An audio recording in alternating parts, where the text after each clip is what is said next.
Katsuki, can you let me go? I can't have a class.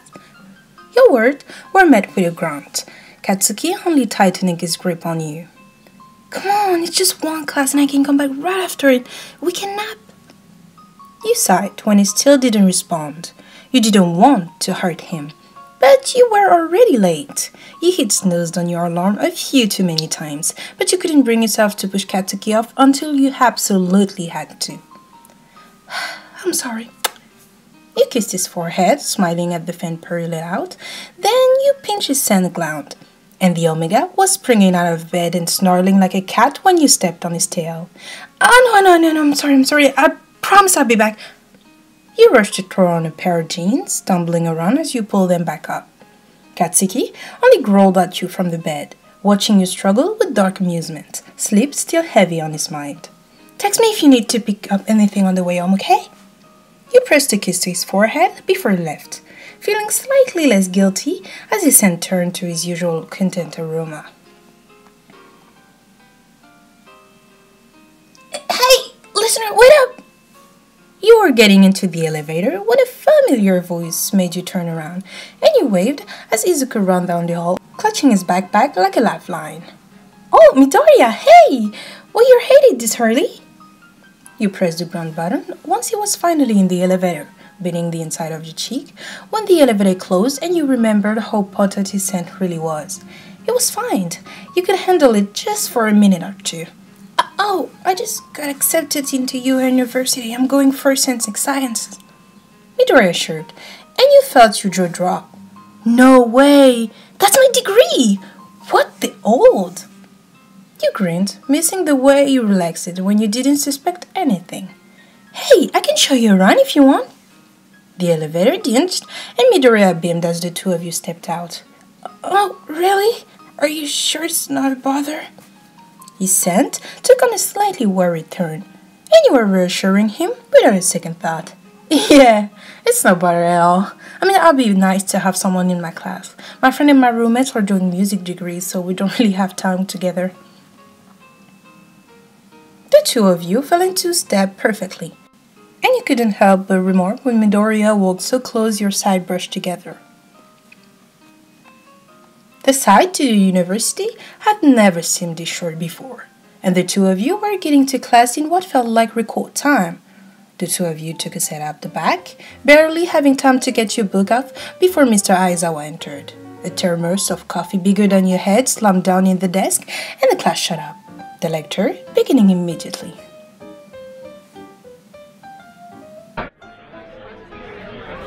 So, how did you find Mr. Aizawa? You asked as soon as the two of you were outside.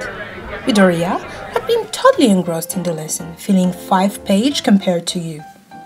Hey, school had never been your strong point, and you wouldn't have him been making it through high school without Katsuki helping you study, even if he did yell out at you for being stupid, like, a lot. Oh, the lesson was great. He seemed kind of grumpy for a teacher, but he covered a lot of details and hey, listener! Who's a fresh mate? And why is Bakugo in such a full mode? What do you do, dude? A familiar voice interrupted Midoriya, and you waved as Mina and Deki came into view, Denki's arms lengthened around Mina's shoulders. Oh, I didn't know Katsuki had class today. Why is it with you guys? You couldn't help but frown. It wasn't like Katsuki to not mention having a class, especially when it was in the morning like you. Oh, Kiri and him had something to take care of. Mina chirped, and a flash of something went through your heart. Maybe Katsuki just didn't want you as an alpha, and Kiri was all sort of charming after all. Hey, listener, don't be rude. Introduce us. Mina was staring right at Midoriya, who had moved to stand slightly behind you. Oh, right, sorry, this is Izuku Midoriya. We ran into each other yesterday and then realized he lived right the opposite of Katsuki and I. You rubbed the back of your hair nervously, and Midoriya couldn't help but glance at your sand gland, your unmarked sand gland. So you and Kachin hadn't sealed the deal, huh? Perfect. Oh, he's so cute! I'm Minashido, and this is my mate, Denki Kaminari. What are you studying? Midoriya seemed to relax next to you, and you couldn't help but smile. Mina was always so good at making people feel included.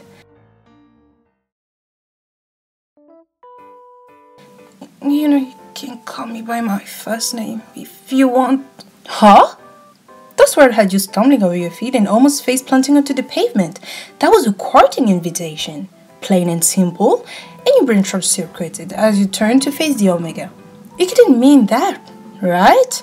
You'd only know him a day and you'd been far from charming, and was Midori holding a blanket? I know it's kind of soon, but you know, being with you just feels right. And you're such a good alpha. I'm sure you have dozens of Omegas you could choose for.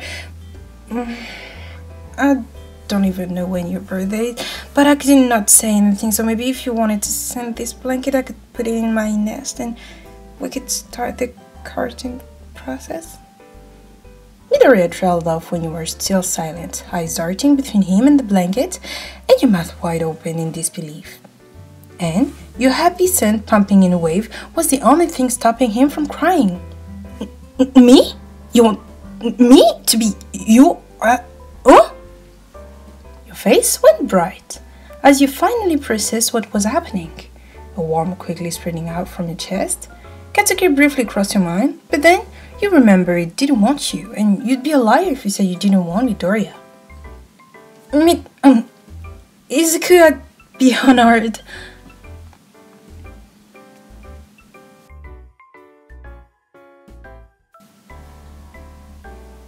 Hey Bakugo, what do you think of listening to a new friend? Have you met with him?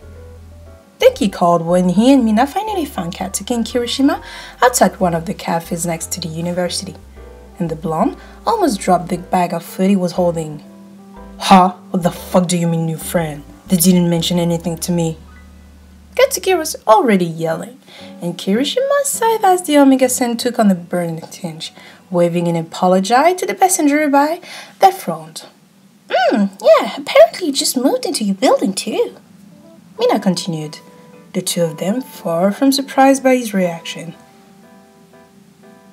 What the fuck? Is it the same assault from last night? I swear to God. Huh? So you haven't met him yet? Isn't him again? I'm sure you like him. Mina waved her hand as she tried to defuse the situation. It almost did until Katsuki remembered that scent from last night.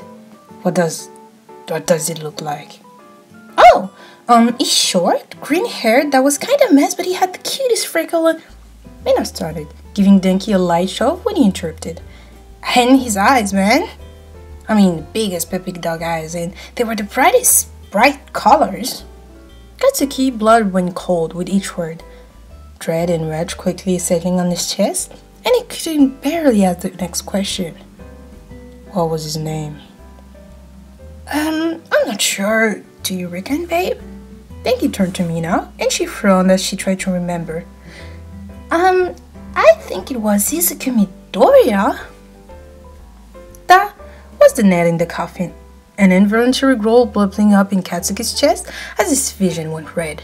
What the fuck was Deku's back?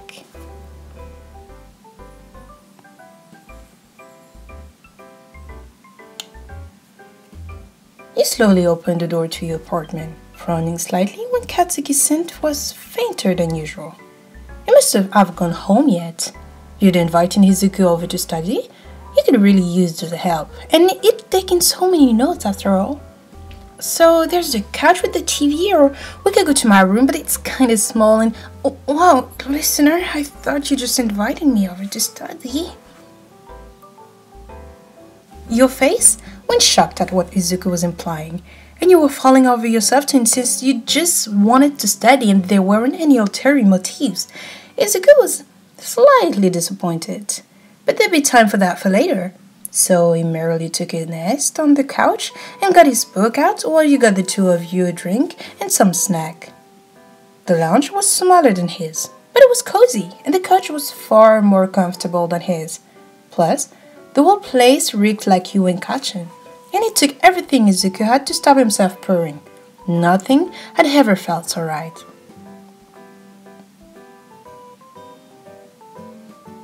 So I didn't know what you wanted, so I just grabbed a variety, and I hope jasmine tea is okay? It's my favorite, and I'm kinda out of anything else. I mean, Katsuki meant to be doing groceries sooner or later, so anyway. You set the tray next to the Izuku's notebook, plopping down on the couch with a sight and taking a second before you grabbed your own books. So let's get down there.